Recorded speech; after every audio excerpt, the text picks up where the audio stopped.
Ek wil graag die woord van die Here met u deel vanmôre. Die Here het iets op my hart gelê die laaste ruk. En ek wil graag met u daaroor gesels. En soos wat ons deurgaan, glo ek sal u begin hoor. Ons bevind onsself in 'n periode, in 'n tydperk van na Pasga, Paasfees en Hemelvaart.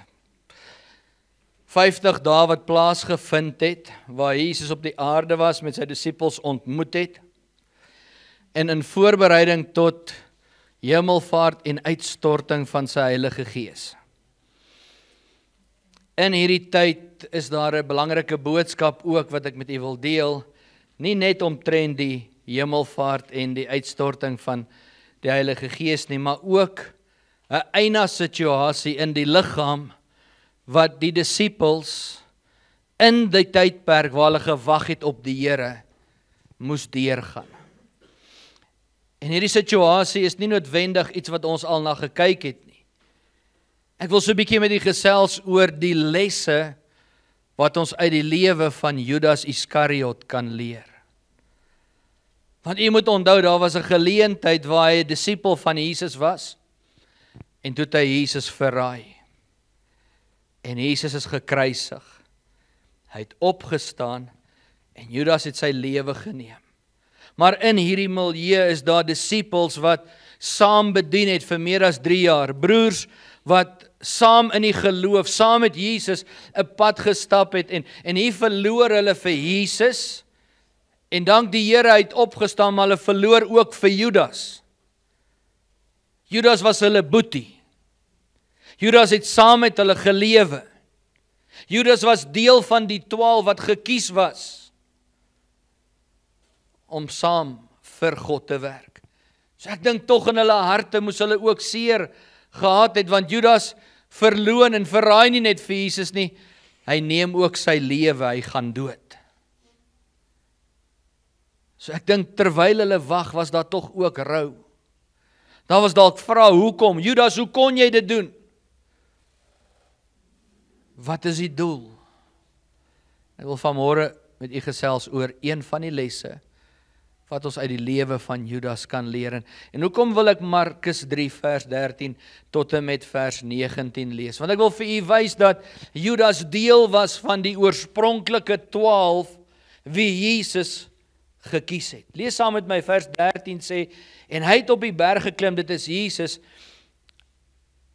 en na hom geroep, die wat hy wou hê, en hulle het na hom gekom, en hy het 12 aangestel, sodat hulle saam met hom, dis Jesus, kon wees, en hy hulle kon uitstuur, om wat te doen?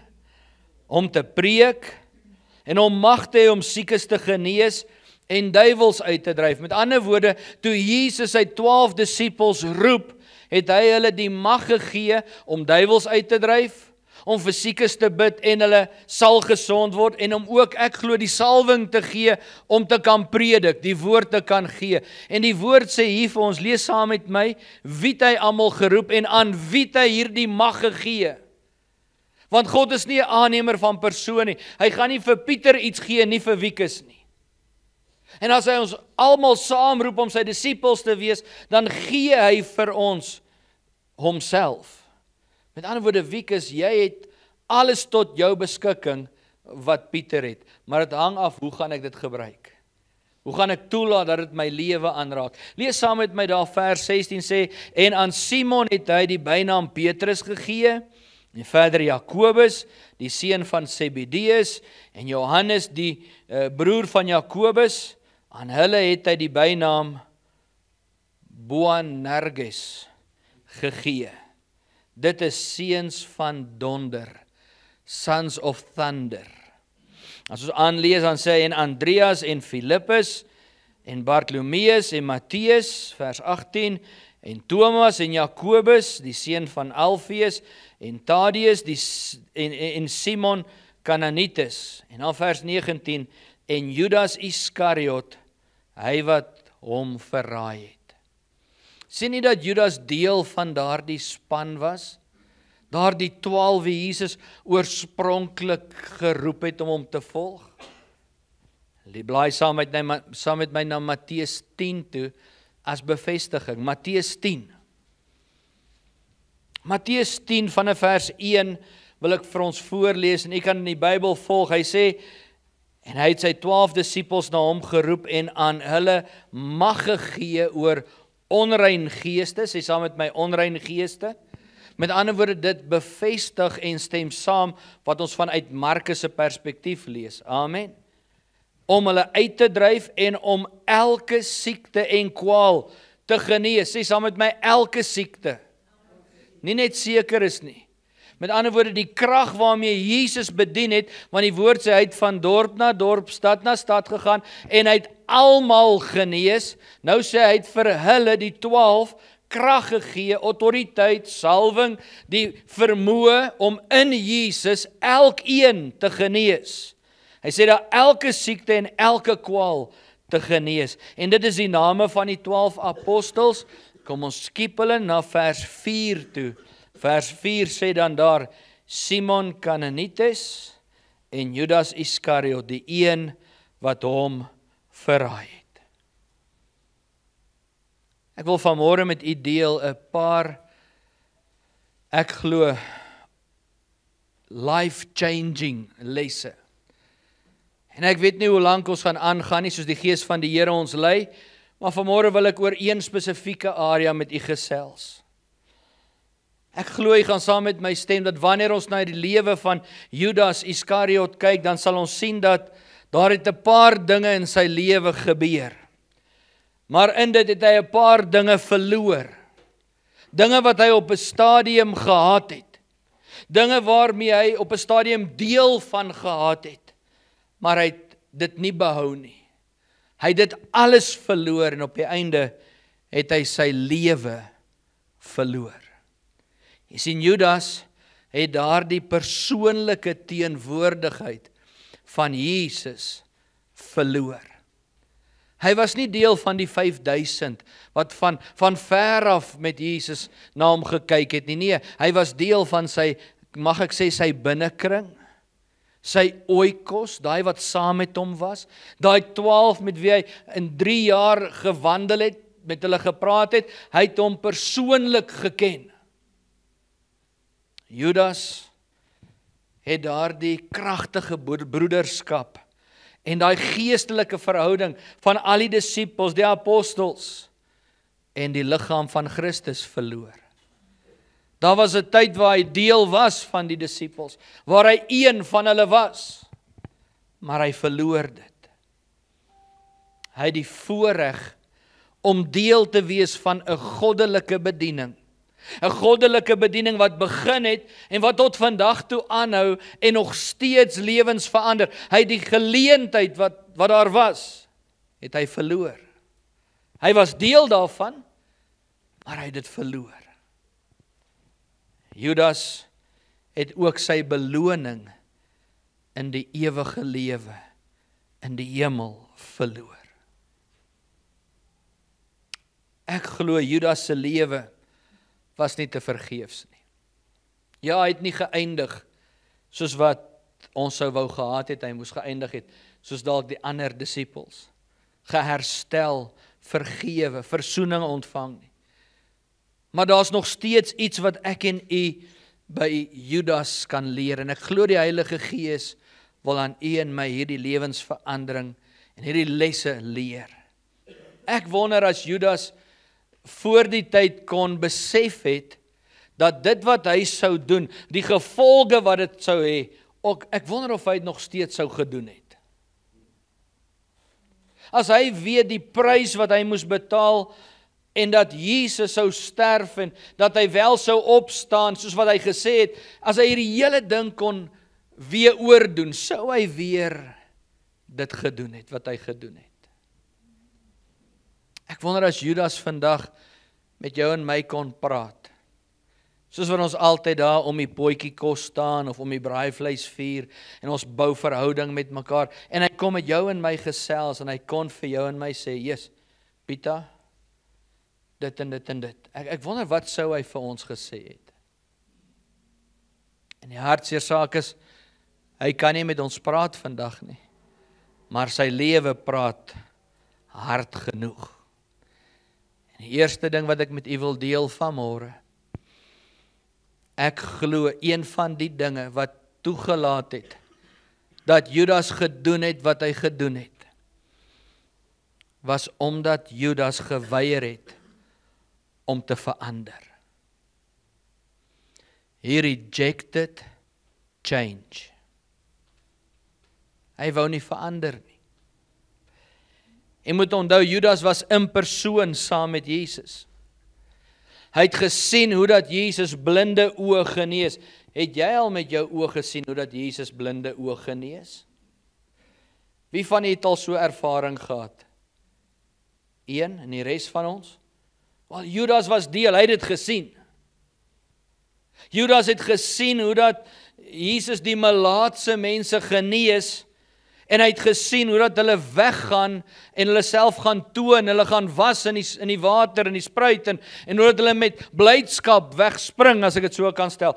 10 melaatses met 'n ongeneeslike siekte. Judas sien dit met sy oë. Wie van julle het al gesien met jou oë hoe dat God melaats, kanker, AIDS, siektes onmiddellik genees? Judas het dit gesien. Judas het ook gesien hoe dat blinde Bartimeus by die bad van Bethesda sy bed oprol, sy bed vat en wegloop. Het ek sê blinde, verlamde Bartimeus. Hy het gesien hoe dat hy opstaan en daai bed oprol en wegloop. Ek wil amper sê, jubel en juig en dans en spring, want as hy vir soveel jare verlam was, dink ek nie hy gaan stadig loop as die Here hom genees het nie, oom Piet. Ek dink hy gaan hardloop en juig en spring. Judas sien dit, my boeta, my sissa. Hy sien hoe dat Jesus blinde mense genees en hoe dat hulle weghardloop om ander te vertel. Hy sien hoe dat Jesus Lazarus uit die dood uit opwek. Hy sien met sy oë hoe die dood uitstap en lewendig is. Ek probeer 'n prentjie vir u skets om te sien, wat het Judas gesien? Waarvan was hy deel? En God het hom nie net laat saamloop nie, God het hom ook die krag gegee. So ek glo, as disipel het Judas ook vir mense gebid en hulle het ook genees geword. Hy het ook duiwels uitgedryf en die duiwels moes uitgaan, want God sê hy het dit aan al 12 gegee. So Judas is saam met Jesus, hy loop saam met hom, met sy oë aanskou hy hierdie dinge. Hy was daar saam met al die ander disippels, wat by die voete van Jesus gesit het by die bergpredikasie, daar by die see, waar Jesus Bybelskool met hulle gehad het, vir hulle geleer het, die bergpredikasie.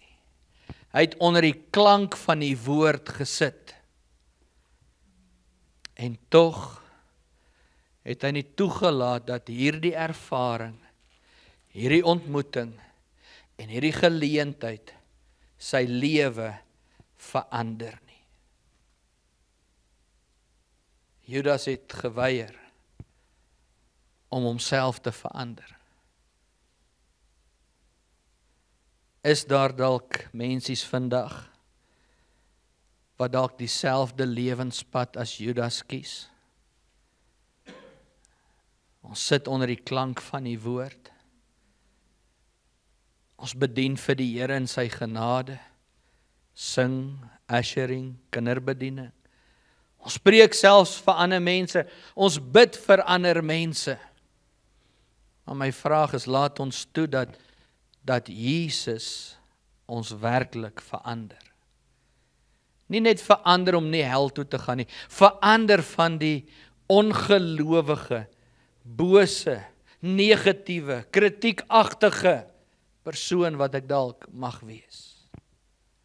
Laat ek toe dat Jesus my verander. Lees saam met my Johannes 6, vers 47. Johannes 6 vers 47. Johannes is in die Nuwe Testament. Vers 47, hoofstuk 6. Ons gaan 'n paar versgedeeltes uit hoofstuk 6 lees. Ek wil met u deel. Jesus kom en hy deel aan sy disippels dit wat ek en u vandag vier, dit wat ons herdenk. dat Jesus sou sterf, dat hy die brood van die lewe word, dat sy bloed sal vloei. Alright, kom ons lees daarvan in vers 47. Hy sê, voorwaar, ek sê vir julle, wie in my glo het die ewige lewe. Judas ken hierdie vers, want hy was daar.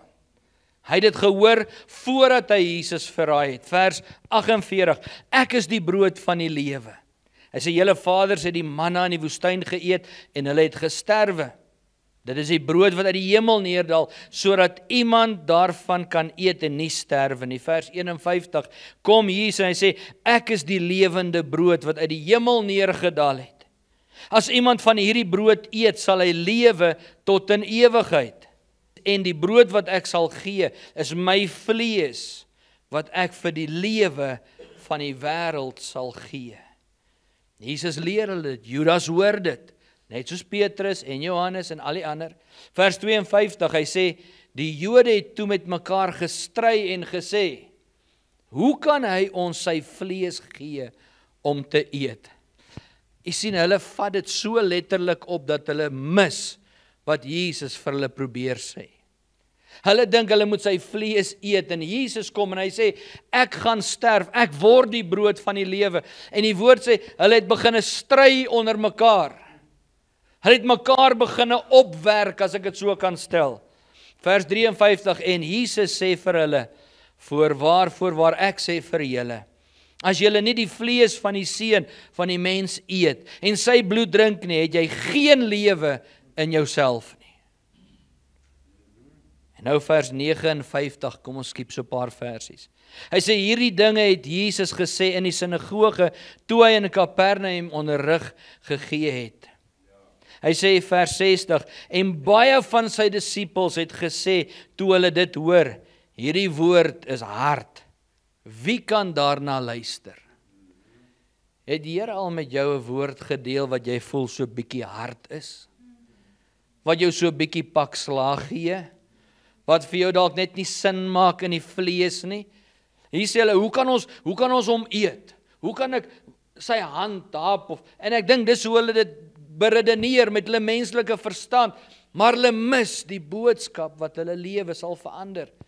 So baie maal deel die Here met ons iets, of ons hoor iemand iets deel, jy lees 'n vers, en is hard vir jou, en dan dink jy, hoe kan ek dit doen? Hoe gaan ek?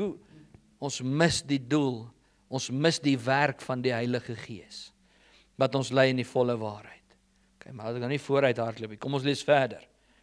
Vers 61 sê, en Jesus het in homself geweet dat sy disippels hieroor murmureer.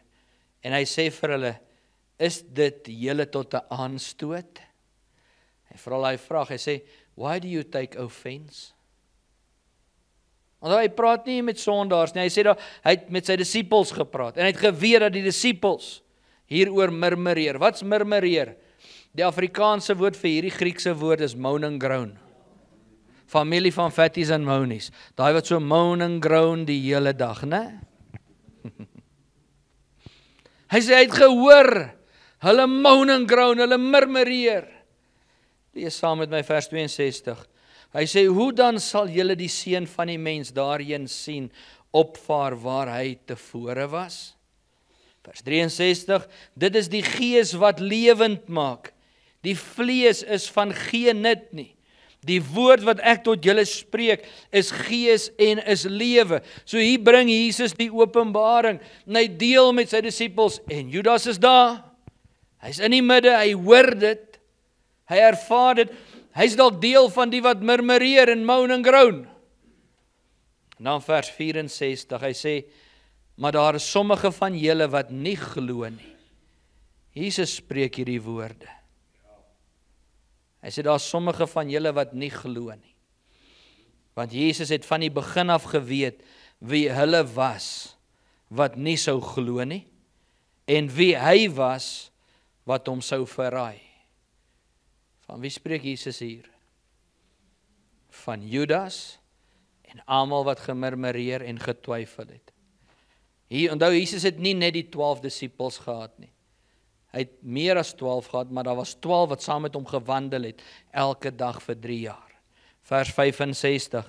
En hy sê, om hierdie rede het ek vir julle gesê, dat niemand na my toe kan kom, as dit hom nie deur my Vader gegee is nie. Hieroor het baie van sy disippels wat gedoen? Teruggegaan en nie meer saam met hom gewandel nie. So nou praat hy nie van die 12 wie hy geroep het nie, hy praat van die ander, wat hom ook gevolg het. Hy sê hulle het teruggegaan, en hulle het gesê, nee, ons gaan hom nie meer volg nie. Dink gou saam met my menslikerwys.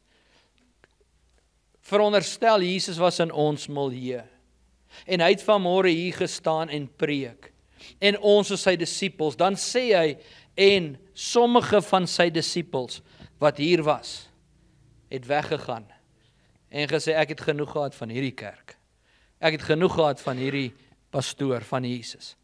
Hulle het hulle goed gevat en geloop, en nie teruggekom nie. Dis wat daar gebeur het.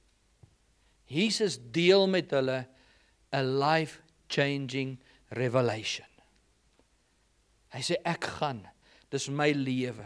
Die Gees gaan dit lewend maak vir julle. In my gaan julle gered word. Gaan julle vrykom. Ek sien net 'n opregte hart. Ek sien net hoe dat hy mense wil aanraak. Hoe dat hy mense wil lief hê. Hoe dat hy mense se lewens wil versterk, wil verryk. En hoe dat hulle net naby aan hom moet wees. En dan sê hulle, nee, hierdie is te hard. Dis is te moeilik om hierdie goed in ons lewe op te gee. Hierdie goed maak nie sin vir my nie. Nee wat, ek gaan aangaan. Ek gaan 'n ander kerk soek, ek gaan 'n ander Jesus soek, wat preek in my gehoor waarvan ek hou, wat dinge sê wat my goed laat voel.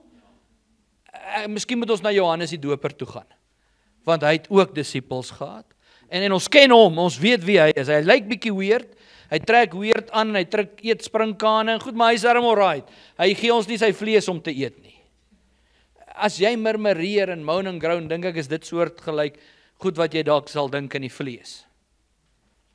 Kom ons lees weer vers 66. Hy sê hieroor het baie van sy disippels teruggegaan en nie meer saam met hom gewandel nie.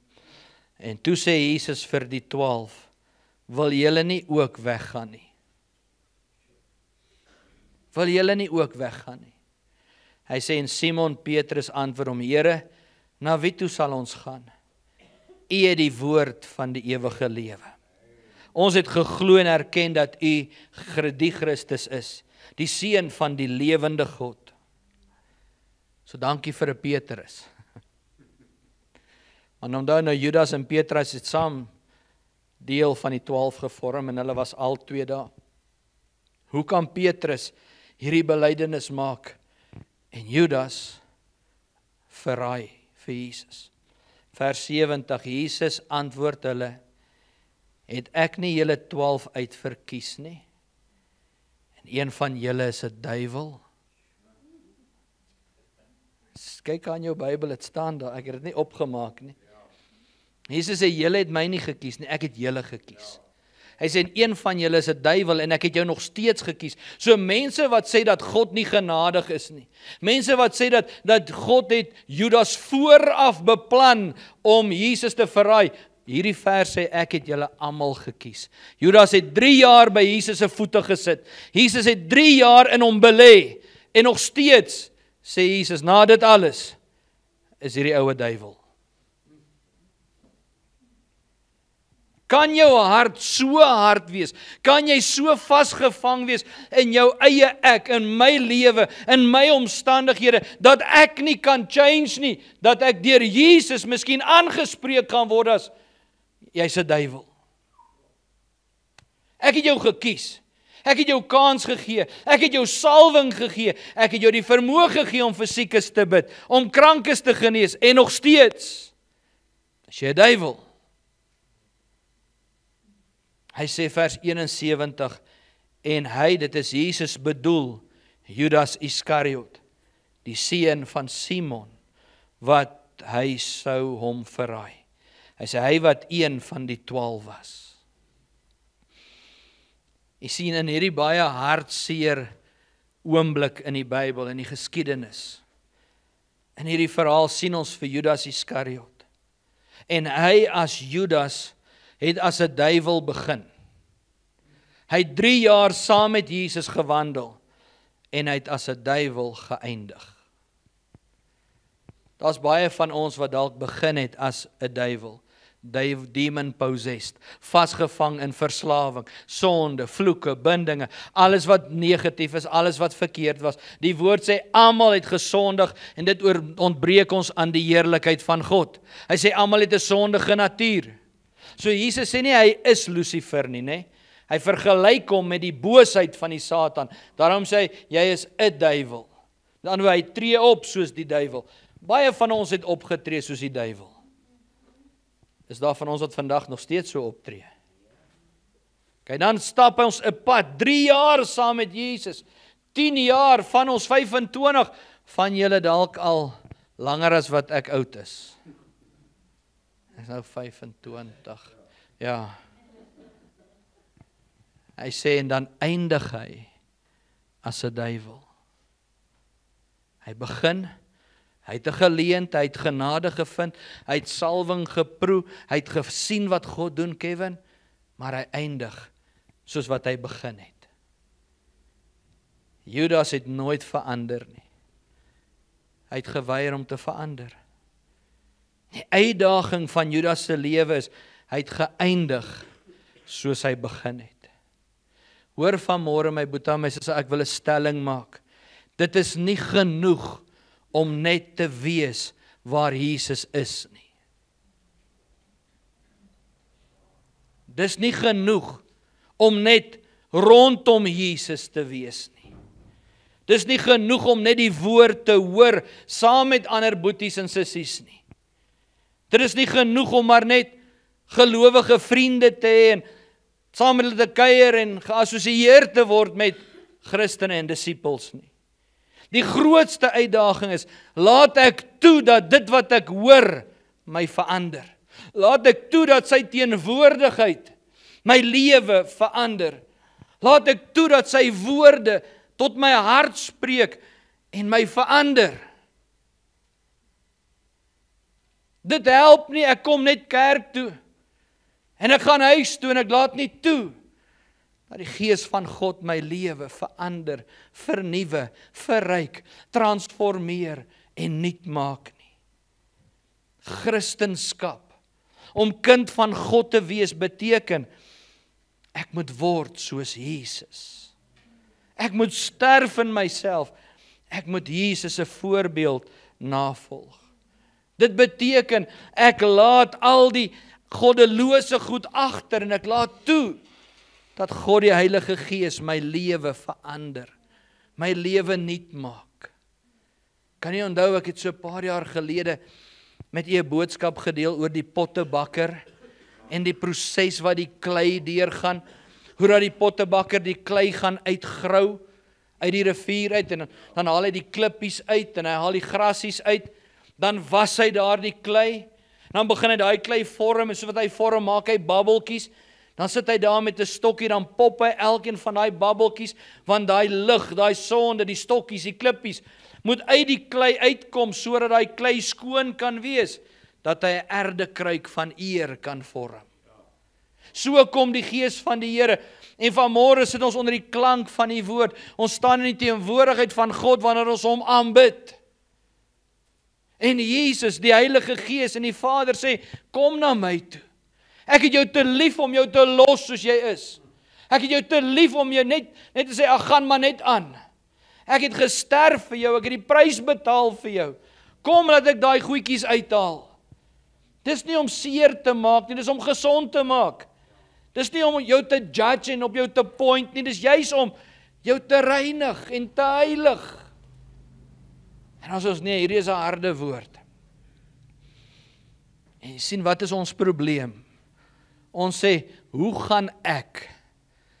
Die vraag is nie, hoe gaan ek nie, die vraag is, Heilige Gees, sal U my help? Want jy kan nie jouself red nie. As ek en jy onsself kon red, het ons gered. As ek myself kon red, het ek nie God nodig gehad nie. Amen. Daar's baie wat so redeneer vandag. Ek het nie God nodig nie, want ek kan dit vir myself doen.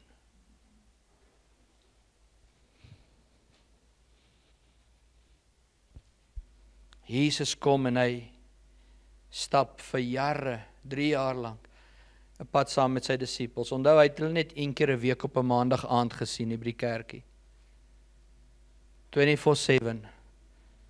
3 jaar lank saam met hulle gelewe. Saam met hulle hout gaan kap om vuur te maak. Terwyl hulle vis vang met tye, het hy op die strand gestaan en hy was deel van dit. Hy het saam met hulle, toe hulle Jesus wou van die berg afgooi om hom dood te maak, saam met hulle gevlug. Hy was saam met hulle.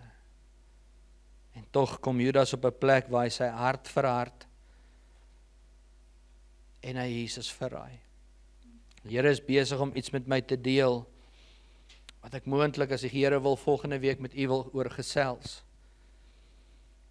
Maar toe daardie vrou, ek dink is Maria Magdalena, kom, en sy kom ween voor Jesus, en sy was sy voete, met daai kosbare nardesalf, daai parfuum, toe sê Judas, wat maak jy? Jy mors geld. Kom ons verkoop daai goed en vat die geld en gee dit vir ander. Die woord sê nie omdat hy belang gestel het aan die armes nie, omdat hy 'n dief was en sy hand was in die beurs. Hy het homself verryk. Sien jy sy hart?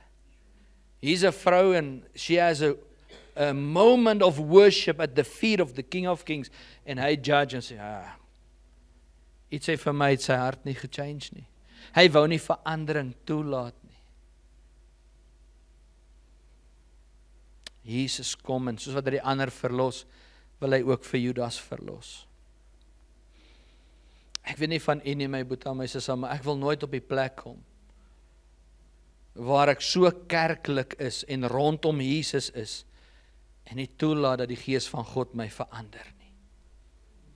Jy kan die regte kerk baadjie aantrek. Jy kan hier kom sit met jou vroom gesig met baie liefde en respek. Ek kan hier kom staan en as pastore 'n houding of 'n ding probeer voorgee, want die preekstoel verander mos sekere mense. As jy voor staan, dan is daar so 'n heilige stem en ek weet nie wat alles nie. Praat jy so met jou vrou en jou kinders ook by die huis? Boetie, as jy bid. As jy met die Here praat en jy is alleen, sê ook, ons Here wat in die hemel hulle is. Ek spot nie, dis hoe baie mense bid. Doen jy dit by die huis ook of net hier by die kerk? Of net op die hoek waar ander verby jou loop en jou kan sien? Sit ek onder die klank van die woord? Sit ek onder lofprysing en aanbidding sê, ag, kan Jody net klaar kry vanoggend?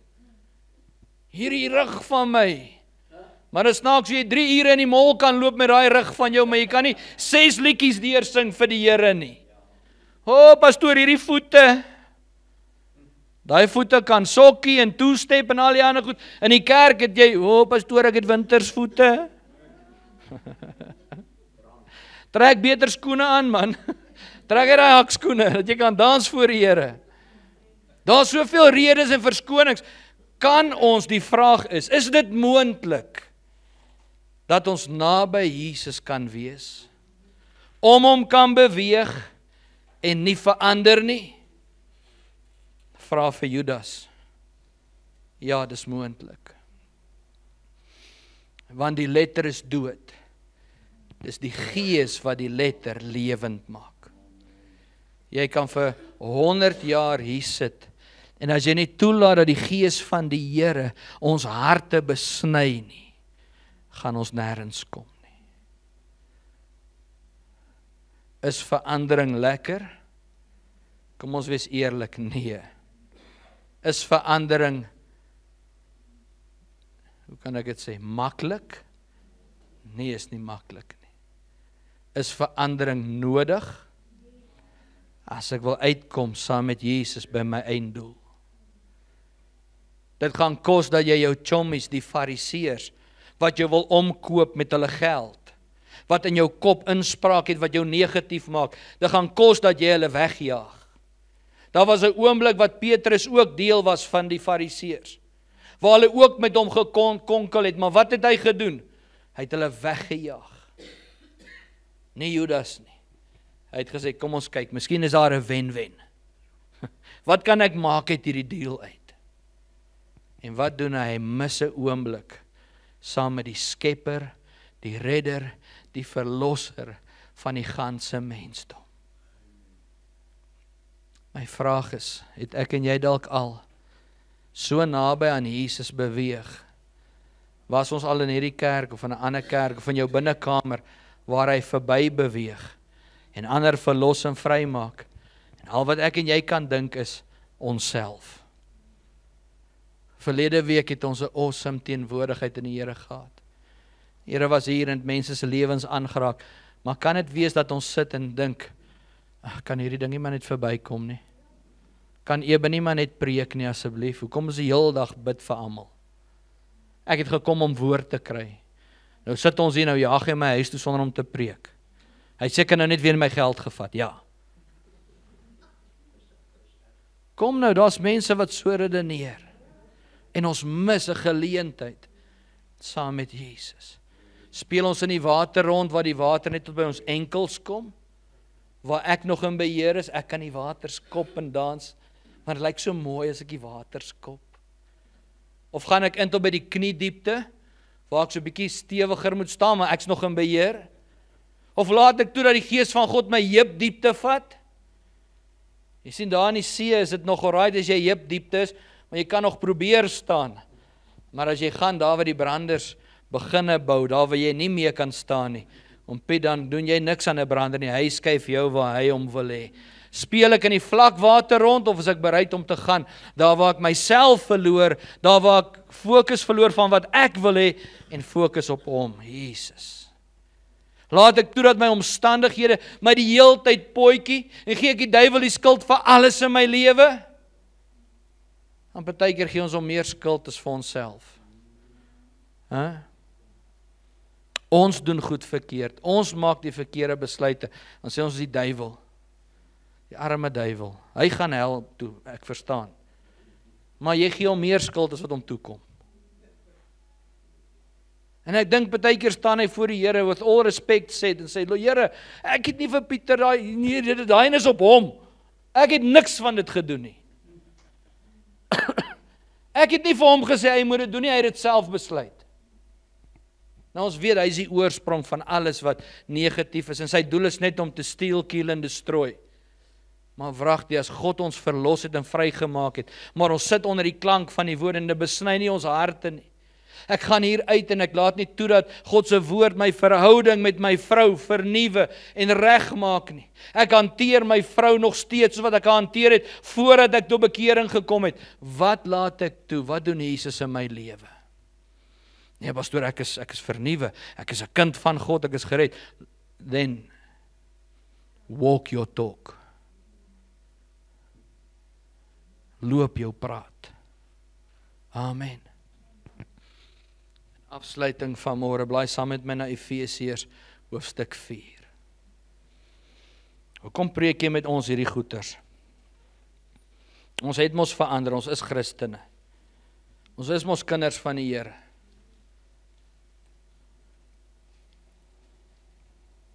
Efesiërs 4 vanaf vers 17. Vers 17 lees soos volg, hy sê, dit sê en betuig ek dan in die Here, dat julle nie meer moet wandel soos die ander heidene, ook wandel in die verdwaasheid van hulle gemoed nie. Hy sê mense wat verduisterd is in die verstand en vervreemd van die lewe van God, deur die onkunde, wat in hulle is, vanweë die verharding van hulle hart. Ek kan nie anders as om te sien dat dit is wat Judas toegelaat het nie. Dis die tipe van dinge wat in sy hart moes heers. Vers 19, wat ongevoelig geword het en hulle oorgegee het aan die ongebondenheid om in hebsug allerhande onreinheid te bedrywe nie. Judas. En ek judge hom nie, ek wil nie vinger toon nie, ek sê, kom ons kyk na die vrug wat aan sy boom hang. Vers 20, maar julle het Christus nie so leer ken nie. Wat sê Paulus hier? Hy sê, ek wil hê julle moet weet, Jesus was nie so nie.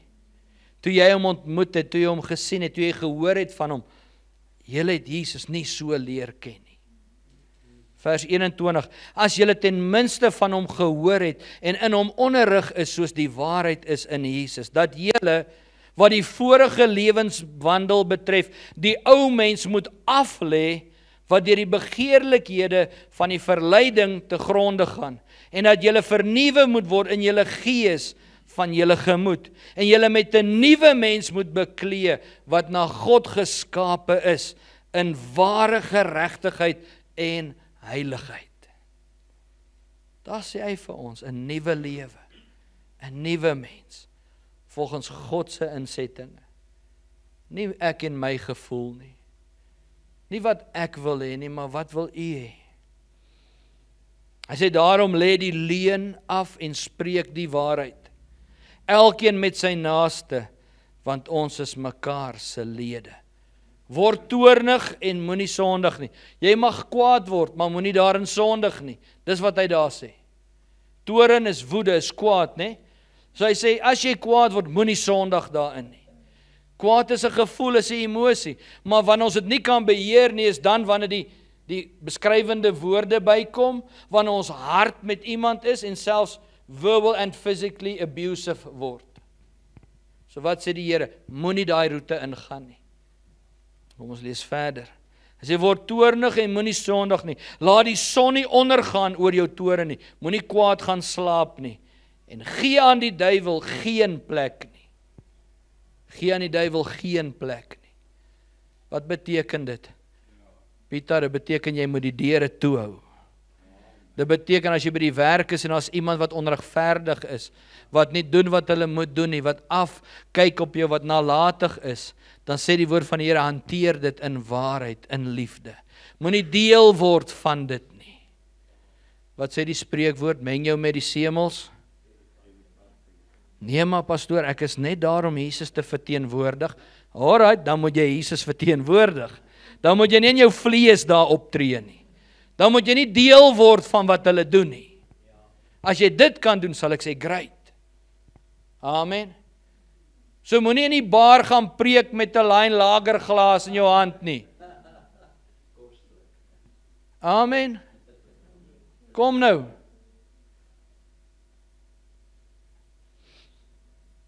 Judas het begin as 'n duiwel, opgetree soos een. Hy het 'n ontmoeting met Jesus gehad. Ek dink in die vandagse terme in die kerk, hy het in tale gebid. Hy het duiwels uitgedryf, hy het geprys in worship. Hy het ewen 'n posisie gehad, Renier, beter as jy. Hy was tesourier. Hy het die beursie gedra. Ja, 'n man met geld is 'n man wat belangrik is. Ja, as jy geld het nie, sê mense het jy niks. Nee, dis nie die waarheid nie. Maar dis hoe mense sien. So hy het nou nog 'n titel ook gehad, buiten disipel. He was the treasurer. Maar hy mis sy oomblik, saam met die een wat sy lewe kon verander. Ek sluit af met 2 Korintiërs 6. Laai saam met my. Ons laaste versgedeelte vandag. 2 Korintiërs 6 vanaf vers 14.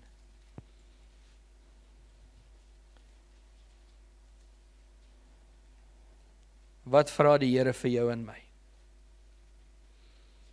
Wat deel hy met jou en my vandag?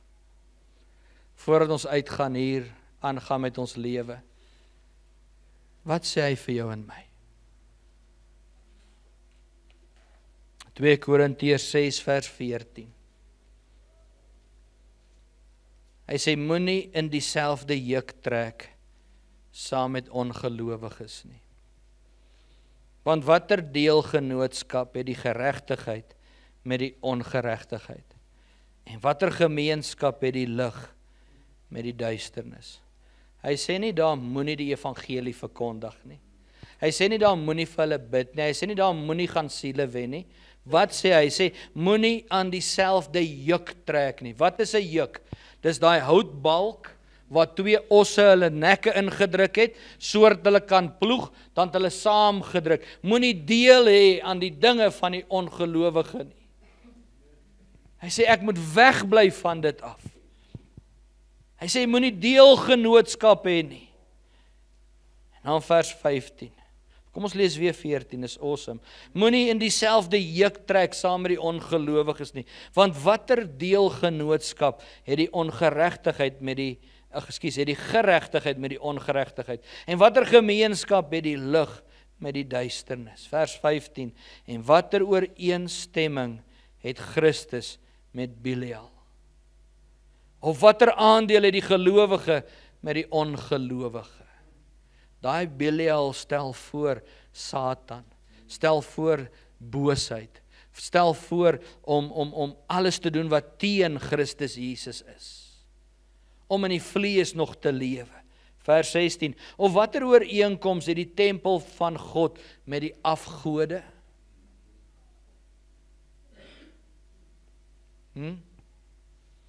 Ons is baie keer so vasgevang in ons tradisies, dat wanneer God iets niets doen, dan verwar ons dit wat die Here doen, dan sê ons, dis boos, dis goddeloos.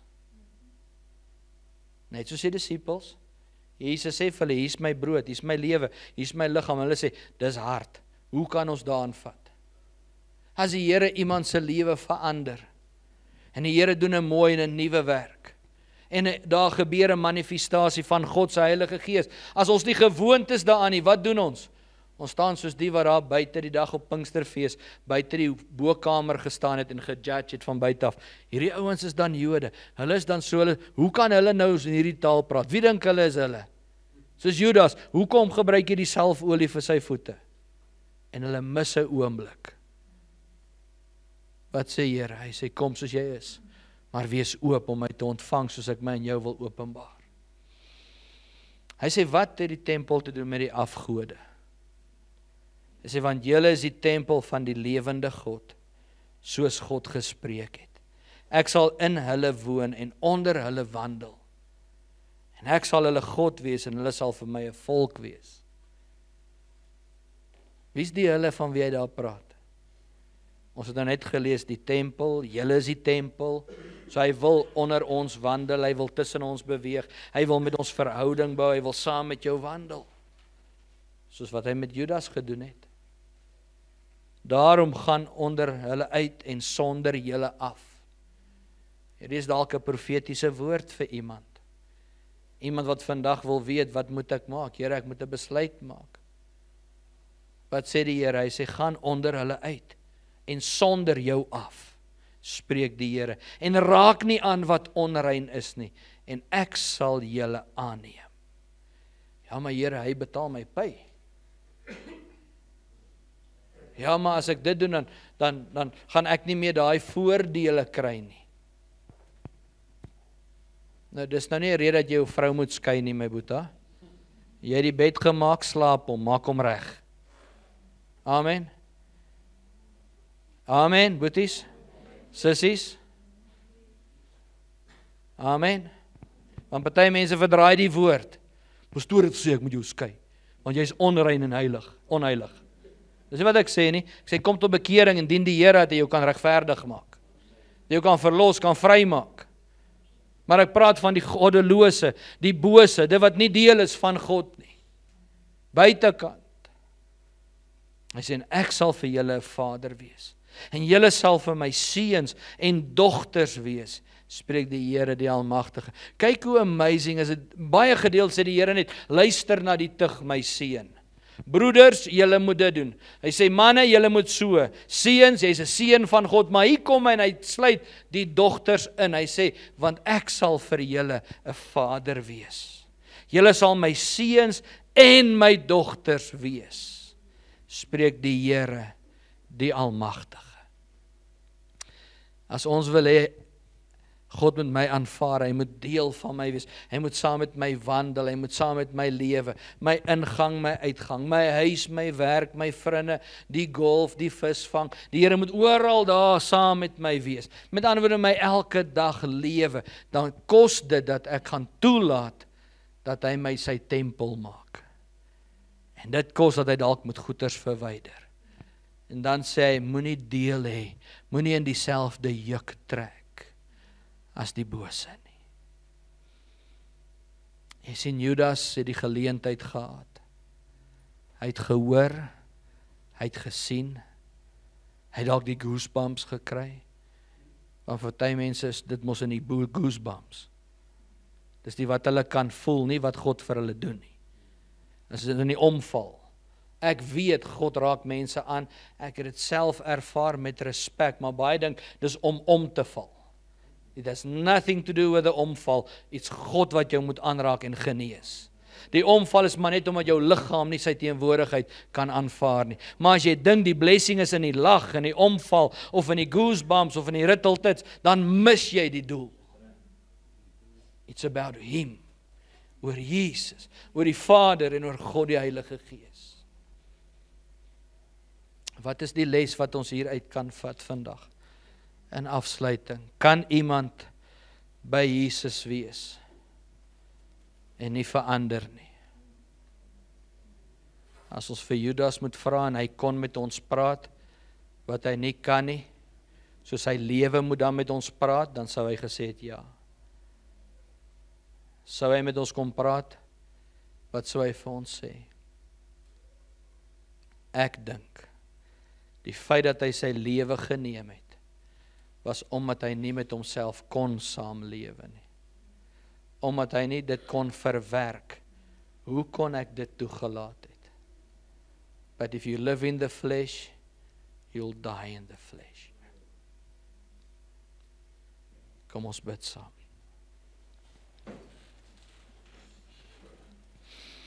Here, ons dank U vandag vir U woord.